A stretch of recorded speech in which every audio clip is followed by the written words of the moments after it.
Mas olha, eu queria fazer aqui uma breve abertura, porque depois que a NASA colocou em órbita o telescópio Hubble, na década de 90, a humanidade precisou rever totalmente a sua perspectiva a respeito do universo.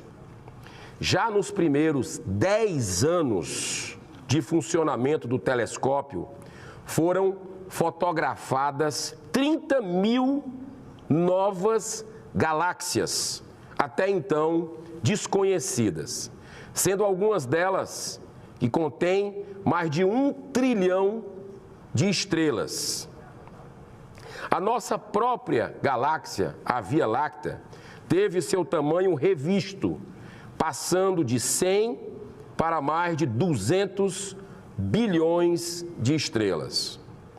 Depois de 30 anos de pesquisa espacial, em função do campo profundo do Hubble, os cientistas estimam que o universo observável tem mais de 200 bilhões de galáxias. Estamos falando de galáxias e estrelas, porque só planetas mais próximos da Terra podem ser observados com a nossa atual tecnologia. Mesmo com essa grande limitação, ainda é possível estimar que apenas em nossa galáxia existam pelo menos 2 trilhões de planetas. Esses dados são suficientes para nos assegurar que, estatisticamente, é impossível a existência de vida inteligente apenas no planeta Terra, que não passa de um minúsculo grão de poeira diante da magnífica grandeza do universo visível. Em suma, é uma frase que sempre vem muito desde a infância, que esse assunto desperta em mim vontade de conhecer, mas tem uma frase que sempre me vem que é o seguinte: é muita pretensão do ser humano achar que nós estamos sozinhos, né, num universo de meu Deus, né? Então é assim, nós estamos muito honrados, muito gratificante essa oportunidade de organizar esse evento importante aqui no Senado Federal, destinado a celebrar os 75 anos do Dia Mundial da Ufologia, data escolhida em face de um avistamento massivo de objetos voadores não identificados, os OVNIs, no espaço aéreo dos Estados Unidos no ano de 1947. Detalhe, exatamente no dia 24 de junho de 1947, data de hoje. Dezenas de nações constituíram estruturas oficiais para o acompanhamento desses eventos, quase sempre subordinadas às Forças Armadas. O Brasil foi o primeiro país no mundo a reconhecer oficialmente a existência dos objetos voadores não identificados com procedência extraterrestre no ano de 1954.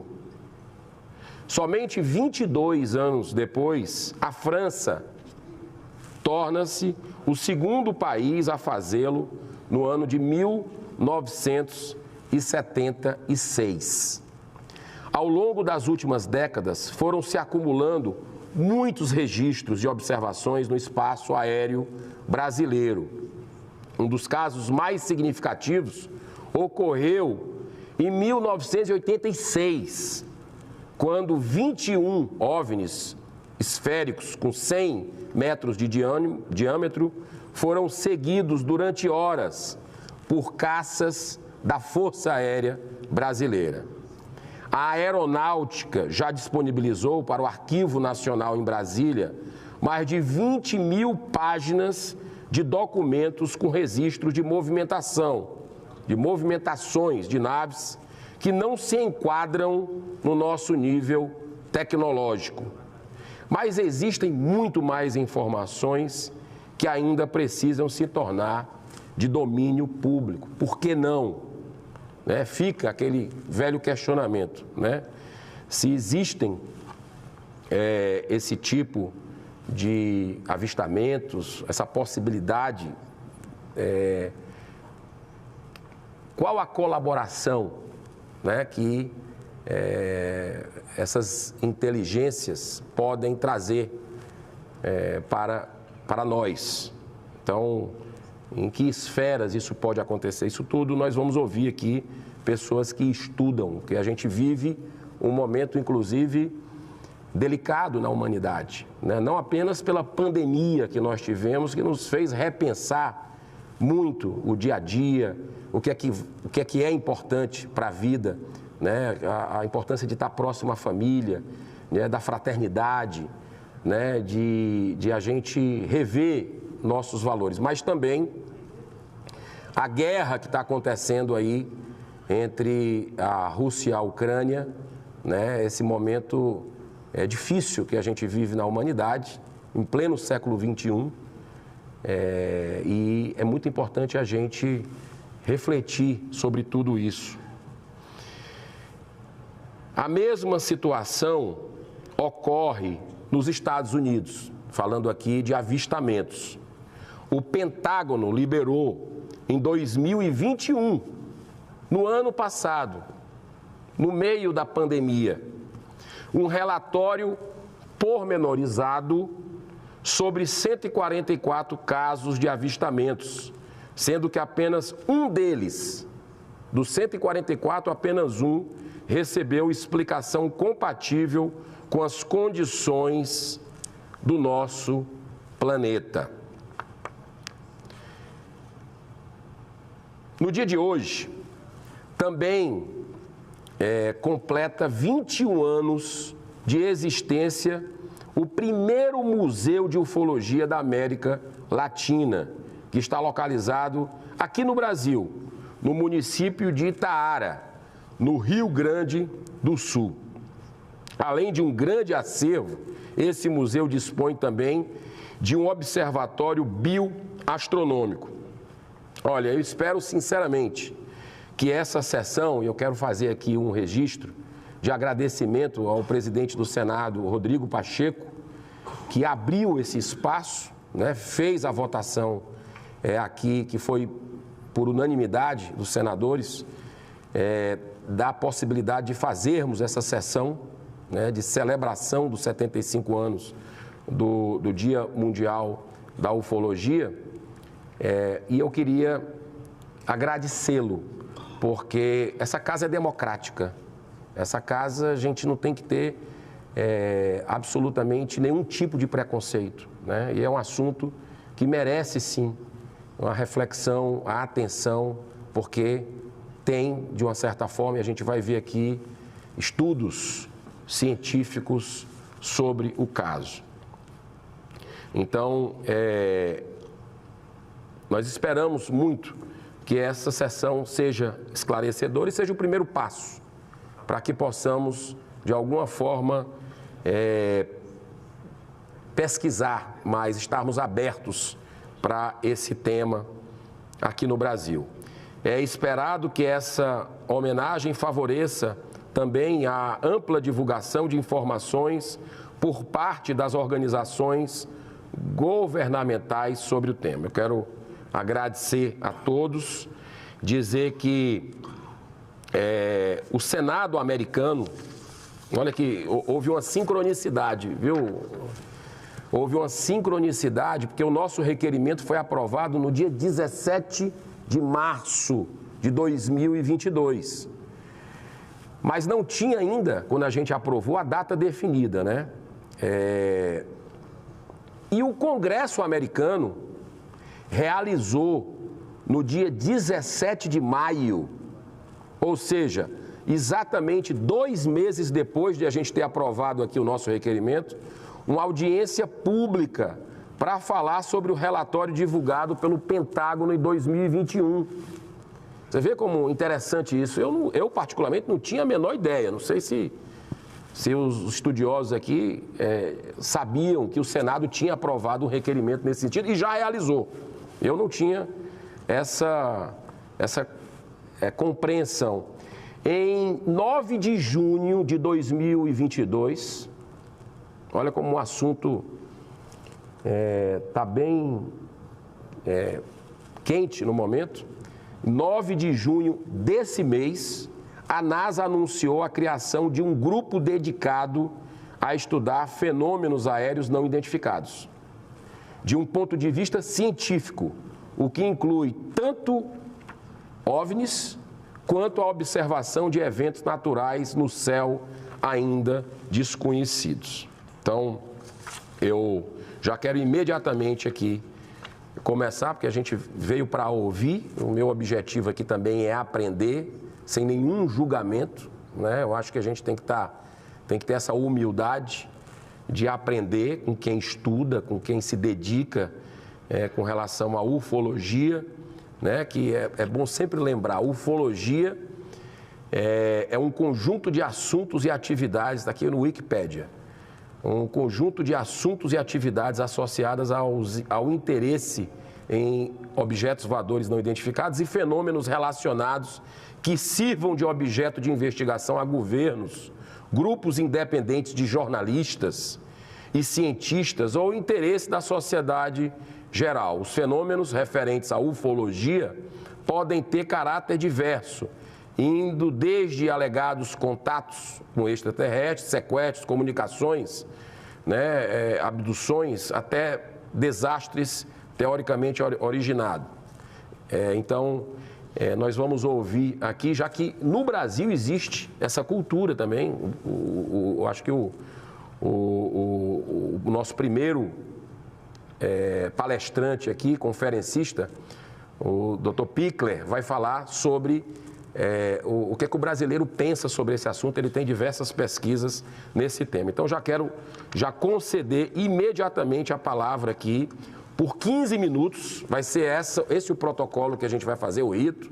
15 minutos cada conferencista vai ter, com a tolerância de 5 para concluir o seu raciocínio. No final, eu vou ler algumas perguntas do público, alguns questionamentos que vocês estão fazendo tanto pelo E-Cidadania, o portal do Senado, que eu já falei aqui no início, como pelo telefone, e deixar também 5 minutos de considerações finais para cada palestrante. Então, eu já vou imediatamente aqui, já passo a palavra para a gente cumprir aqui o nosso cronograma direitinho, para o senhor Geraldo Lemos Neto. Seja convidado, escolha a tribuna que o senhor gostaria de falar. Ele que é empresário do setor de investimentos imobiliários, corporativos, industriais, idealizador e dirigente da Casa de Chico Xavier e Pedro Leopoldo, próximo ali a Belo Horizonte. É escritor, palestrante e editor da Vinha da Luz, editora espírita. Então, muito obrigado aí pela sua presença, senhor Geraldo Lemos Neto.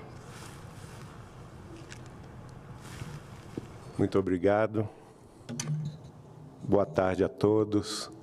Em nome de Deus, cumprimento esta Casa Parlamentar do Senado Federal do Brasil, na pessoa do nosso querido senador Eduardo Girão.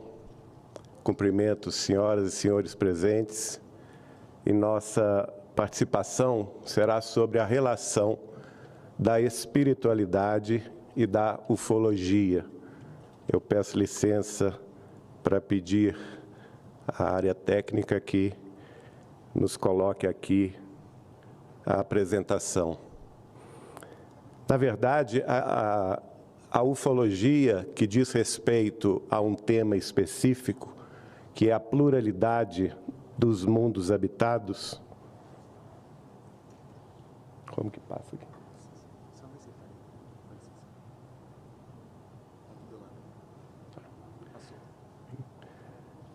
Ela está na história da humanidade há milhares de anos.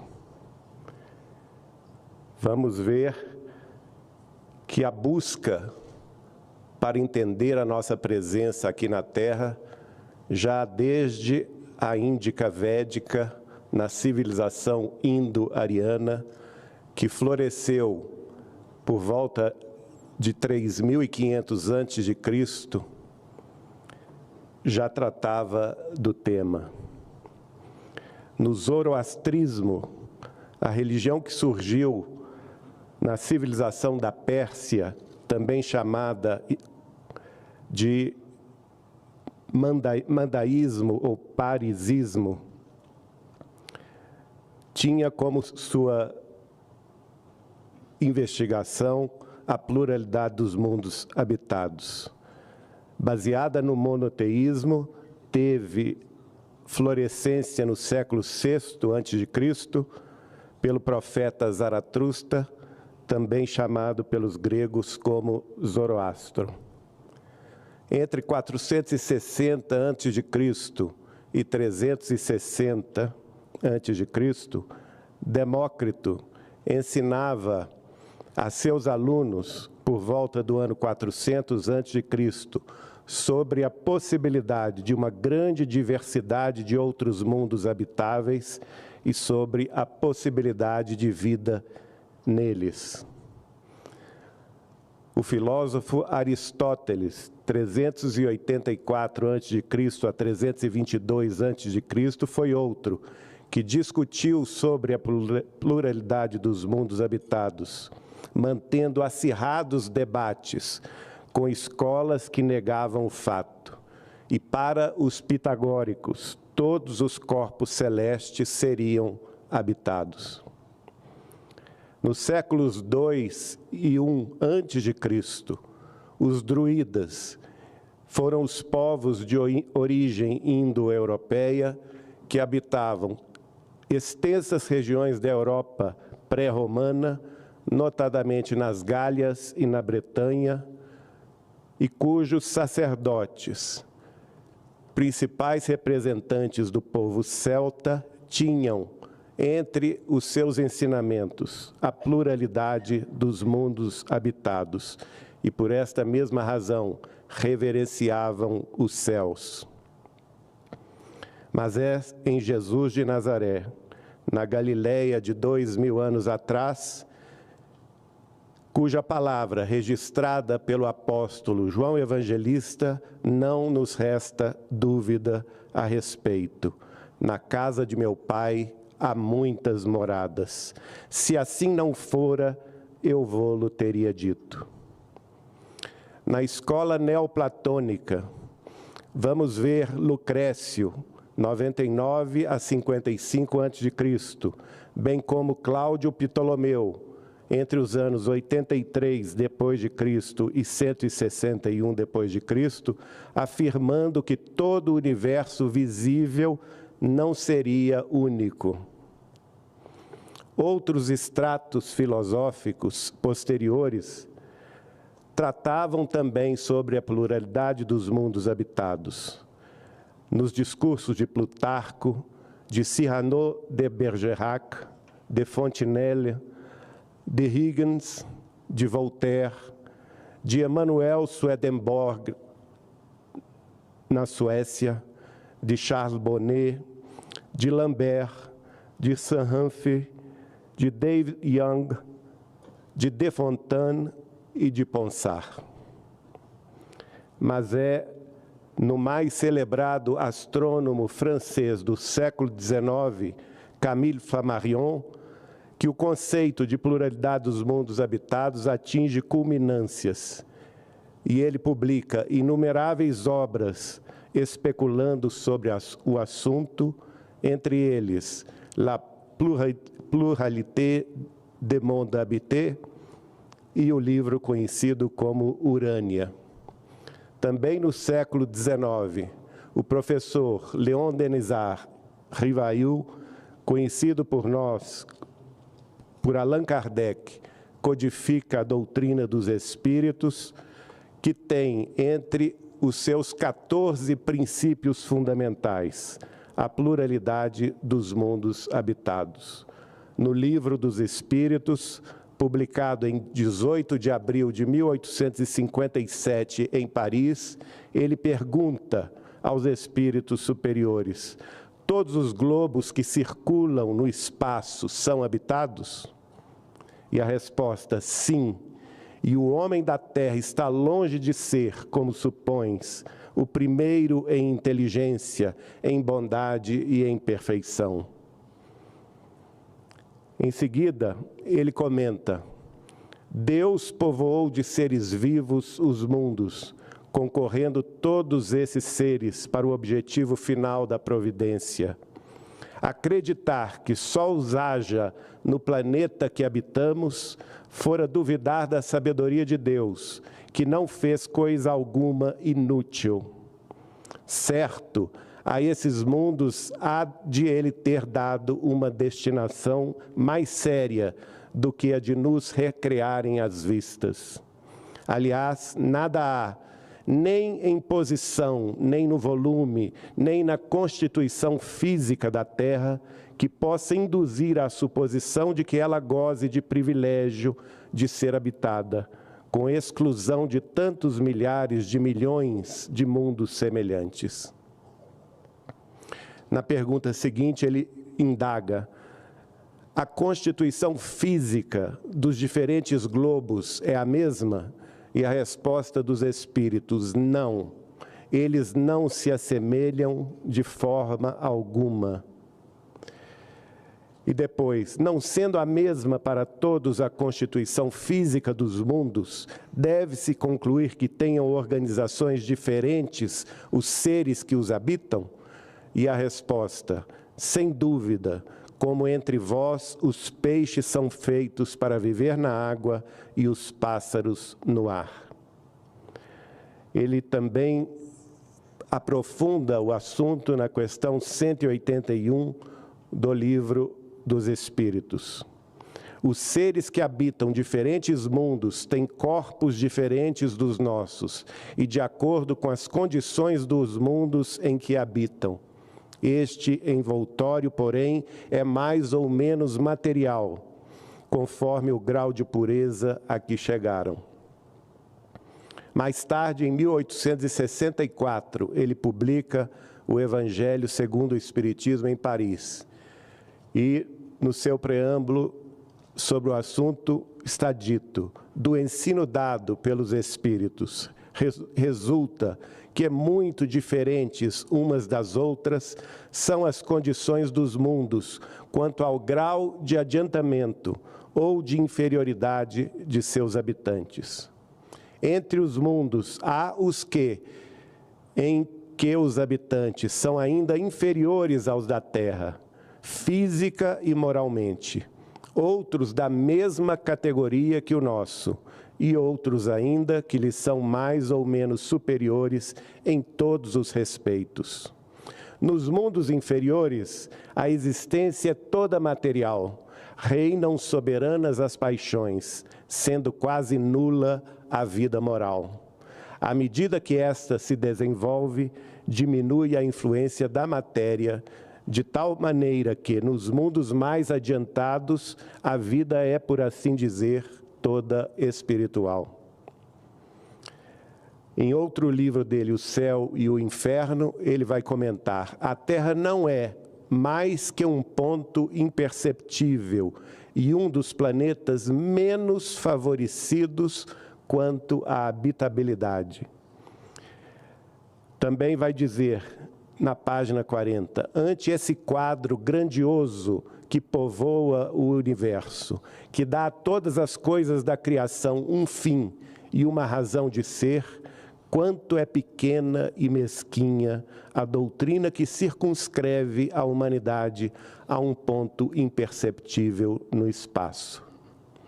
No século XX, tivemos em Francisco Cândido Xavier, aqui no Brasil, o nosso abnegado médium, amigo e apóstolo do Cristo em tempos modernos, em diversas de suas obras, tais como as que estão mostradas, trechos que falam sobre civilizações extraterrestres.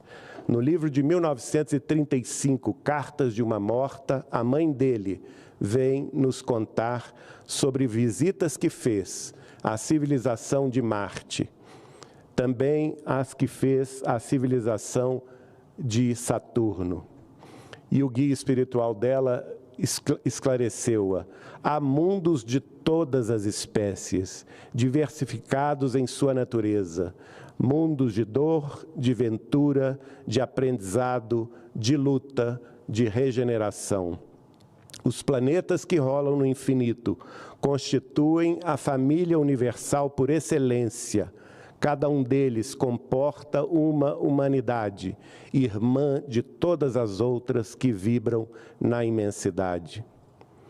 A respeito da civilização de Saturno, ela relatou: essas criaturas são altamente dotadas de sabedoria, inteligência e sensibilidade.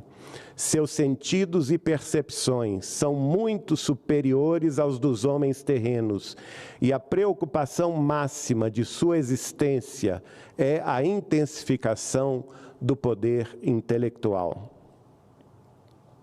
Souberam eles dominar todos os elementos da natureza e aplicar sabiamente as suas leis. Com suas adaptações e continuados estudos, fizeram de Saturno uma das regiões privilegiadas do universo, onde as almas, desejosas de perfeição e beleza, estacionam, preparando-se para um glorioso futuro. Também a mãe de Chico Xavier relata a visita que faz a outro sistema estelar trino vizinho ao nosso sistema solar. No livro Cartas e Crônicas, de 1937, é o literato maranhense Humberto de Campos quem vai escrever por Chico Xavier. Há uma providência misericordiosa acompanhando surtos evolutivos da Terra. O homem compreenderá então a necessidade de um imperativo de paz, solidário com o progresso espiritual dos outros mundos. E outras obras surgem pelas mãos de Chico Xavier. Em 1939, o livro de Emmanuel, A Caminho da Luz, onde Emmanuel nos relata: tomando o sol e os mundos nossos vizinhos como apartamentos de nosso edifício, reconheceremos que em derredor repontam edifícios em todas as direções. Nossa casa não é a mais humilde, mas inúmeras outras lhe superam as expressões de magnitude e beleza. Além de nossa edificação, salientam-se palácios e arranha-céus como Betelgeuse, Arcturus, Antares e muitas outras residências senhoriais, imponentes e belas, exibindo uma glória perante a qual todos os nossos valores se apagariam. Em nossa cidade interestelar, surpreendemos milhões de seres, milhões de lares, nas mais diversas dimensões e feitios, nos quais a vida e a experiência enxameiam vitoriosas. É neste livro também que se relata o degredo de um dos planetas que circunda a estrela binária, o sistema estelar binário de Capela, que começaram a vir para a Terra 12 mil anos atrás, entre 12 mil anos e 7 mil anos atrás. E Emmanuel escreveu: há muitos milênios, um dos planetas de Capela, que guarda muitas afinidades com o globo terrestre, atingir a culminância de um dos seus extraordinários surtos evolutivos. Alguns milhões de seres rebeldes lá existiam e uma ação de saneamento geral os alijaria daquela humanidade. As grandes comunidades diretoras do cosmo deliberaram então localizá-los aqui na Terra. E aí surgiram 4 grandes grupos étnicos exilados do sistema estelar de Capela aqui na Terra, a começar pelos arianos, que começaram há 12 mil anos atrás a habitar a região do Pamir. Depois, os hindus, eles se fundiram depois na civilização indo-védica, também conhecida como indo-europeia. Depois vieram os egípcios e, por último, os hebreus, todos eles como vindos de Capela. Também há visitas a Marte, relatadas pelo literato e membro da Academia Brasileira de Letras, Humberto de Campos, no livro Novas Mensagens, de 1940, no qual ele vai dizer uma coisa muito importante. Todos os centros populacionais do planeta Marte sentem-se incomodados pelas influências nocivas da Terra, o único planeta de aura infeliz dentre as suas vizinhanças mais próximas. No livro O Consolador, Emmanuel, por Chico Xavier, em 1941, responde à questão de número 73. A pergunta: a humanidade terrestre é idêntica à de outros orbes? E a resposta foi a seguinte: nas expressões físicas, semelhante analogia é impossível em face das leis substanciais que regem a cada plano evolutivo. Mas procuremos entender por humanidade a família espiritual de todas as criaturas que povoam o universo. E examinada a questão sob esse prisma, veremos a comunidade terrestre perfeitamente integrada com a coletividade universal. No livro Renúncia, de 1947, Emmanuel vai relatar o sistema estelar trino de Sírius, onde existe uma comunidade perfeitamente evoluída. Ele diz: seres alados iam e vinham, obedecendo a objetivos santificados, num trabalho de natureza superior, inacessível à compreensão dos terrícolas. Penetramos num templo de majestosas proporções, dominados por pensamentos intraduzíveis. Muito acima da nave, radiosa, elevava-se uma torre translúcida, trabalhada em substância sólida e transparente, semelhante ao cristal, de cujo interior jorravam melodias harmoniosas. O santuário augusto era uma vasta colmeia de trabalho e oração. E a partir de 1958, o espírito de André Luiz, que é o cientista brasileiro Carlos Chagas, vai escrever o livro Evolução em Dois Mundos, no qual se diz: no fluido cósmico universal operam as inteligências gloriosas que formam impérios estelares, e no seio dessas formações assombrosas se estruturam a matéria, o espaço e o tempo, oferecendo campos gigantescos ao progresso de todos os seres. Em 1964, no livro Justiça Divina, é também Emmanuel quem vai dizer, na mensagem Ante os Mundos Superiores: não podemos aliar-nos do preço que a Terra pagará pela promoção. Abrindo as estradas do Espírito para essa era de luz, abracemos a vitória do bem, seja qual seja o nosso setor de ação. Obreiros da imortalidade, contemplaremos os habitantes da terra elevando-se em direitura de outras plagas do universo. Esse é o nosso destino. E Chico Xavier, no programa Pinga Fogo da TV Tupi de São Paulo, disse, gravado e até hoje disponível no YouTube, e nós estamos no limiar de tempos novos em que a ciência descortinará para nós todos um futuro imenso diante do universo. Nós vamos compreender que fazemos parte de uma família universal, que não somos o único mundo criado por Deus.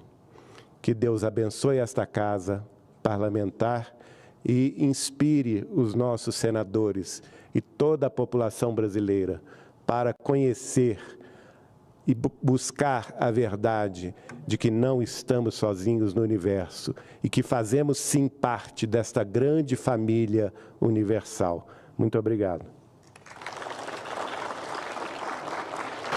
Muitíssimo obrigado, Geraldo Lemos Neto, que veio do belíssimo estado de Minas Gerais, aqui para prestigiar esse evento histórico, emblemático, que o Senado Federal está tendo a coragem de realizar. Fica o convite para você, brasileiro, que queira vir aqui no Congresso. O Senado tem uma equipe fantástica aqui para guiar, tem a história do Brasil, tem museu.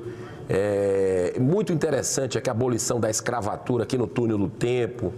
É importante você acompanhar a vida política do seu país, é cidadania, e quanto mais você gostar de política, isso aí aponta para um futuro do verdadeiro coração do mundo e pátria do Evangelho, que o Brasil, não tenho a menor dúvida, que vai ter um protagonismo internacional, e eu fico feliz demais com esse despertar do povo brasileiro para a política, né, para conhecer o que é seu, né, e cobrar seus representantes, enfim.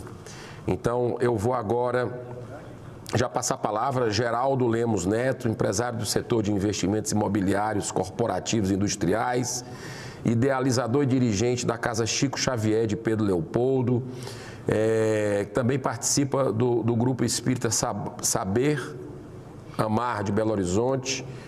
Ele que é escritor e editor da Vinha da Luz Editora. Então, muito obrigado mais uma vez por sua presença aqui, Geraldo. Não é a primeira, né? Já teve outros eventos. Exato. Muito obrigado por sempre estar disponível para que a gente possa enriquecer aqui o nosso debate, nossa troca de ideias, nosso diálogo. Isso é muito importante, essa palavra-chave nesse momento do Brasil. Isso mesmo, senador Girão. Agradeço o convite e sinto-me emocionado de participar dessa atividade única, histórica. A minha parte, naturalmente, não é científica, é relativa à espiritualidade. Tive a alegria e a honra de conviver com uma personalidade única, Francisco Cândido Xavier, conhecido como Chico Xavier, talvez uma das maiores antenas psíquicas que já passou pela Terra, através de cujas potencialidades mediúnicas nós temos hoje 537 livros publicados. Sou editor dele, inclusive, desde 1984, tendo o conhecido em 1981. Ele foi um homem muito corajoso, porque foi a primeira personalidade religiosa do mundo num programa online, num programa ao vivo da TV Tupi de São Paulo, em duas ocasiões, em 1971, nos meses de junho e dezembro. Os dois programas duraram mais de 9 horas somados. Ele assumiu de público, como pessoa religiosa, representando a doutrina espírita, a existência inequívoca de civilizações extraterrestres.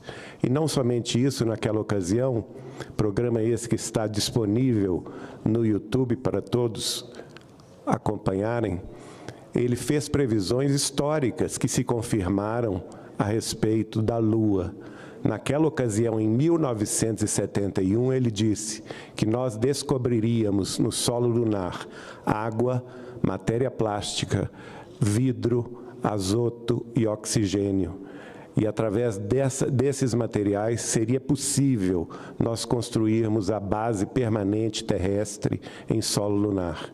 E também naquela ocasião ele previu que logo após a inauguração dessa base terrestre lunar permanente, nós teríamos a visita aberta de civilizações extraterrestres que se nos mostrariam de forma inequívoca e ainda cita que teríamos contato com civilizações de outras galáxias.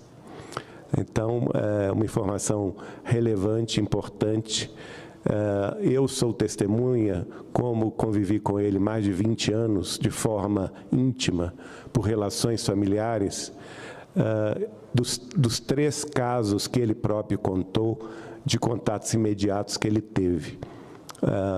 Um menos feliz, tendo entre a cidade de Franca, em São Paulo, e a cidade de Ribeirão Preto, em que ele teve medo realmente de um contato, e a nave que acompanhou o carro onde ele estava situado acabou levando uma vaca dentro dela e sumiu no horizonte. Os 2 outros contatos, um em Uberaba, que ele teve contato com seres bastante pequenos, segundo eles, 1 metro de altura, e nos descreveu em detalhes a sua fisiologia, dizendo serem seres altamente avançados, que se comunicam basicamente por telepatia. Em um último contato que ele teve na cidade de Pedro Leopoldo, em Minas Gerais, a sua cidade natal, quando ele conheceu uma raça que lembra muito os nórdicos aqui do nosso planeta, e que eles tiveram muito interesse, inclusive, de conversar com ele a esse respeito. Então, só para responder a pergunta do nosso colega a respeito do degredo que houve de Capela, foi feito em naves, assim como ele me disse que o degredo que está sendo vivenciado da Terra para uma superterra, que ele denominou Quiron, em outro sistema estelar, se faz através de naves extraterrestres que levam espíritos da Terra que não mais podem ficar aqui. Eles são levados para uma base que é uma prisão na Lua, uma prisão espiritual na Lua, e de lá são então degradados para este outro planeta, Quiron, e que essa limpeza se aprofundaria neste século XXI para tornar a Terra um mundo melhor, um mundo regenerado. Então, a minha última palavra é de agradecimento e votos para que todos nós tenhamos a responsabilidade de conhecer o fenômeno, estudá-lo e pensar conosco o que nós podemos fazer para melhorar a humanidade terrestre. Muito obrigado. Muito obrigado pela sua presença, Geraldo Lemos Neto. Inclusive, só para esclarecer os nossos convidados, aqui no Brasil todo mundo sabe quem é Chico Xavier, né? Mas os nossos convidados, tanto da Inglaterra como dos Estados Unidos aqui presente, e quem for assistir ou estiver assistindo agora essa sessão e não conhecer, alguém que esteja assistindo de outro país, é um dos maiores humanistas e pacifistas do nosso país, né? O Chico Xavier, mineiro, inclusive ele teve aí durante a sua vida, psicografou mais de 450 livros, traduzidos aí para dezenas de idiomas, e tudo revertido para a caridade, né? Foram milhões e milhões de livros revertidos aí para a caridade.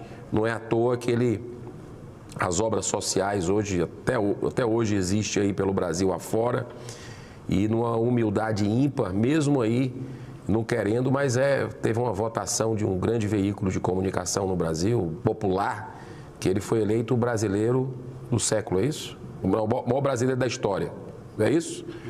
Então, um grande humanista do Brasil e que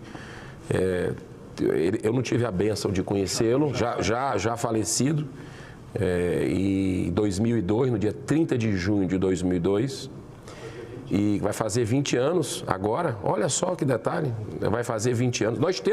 Nós fizemos uma sessão no Senado Federal em homenagem a ele, né?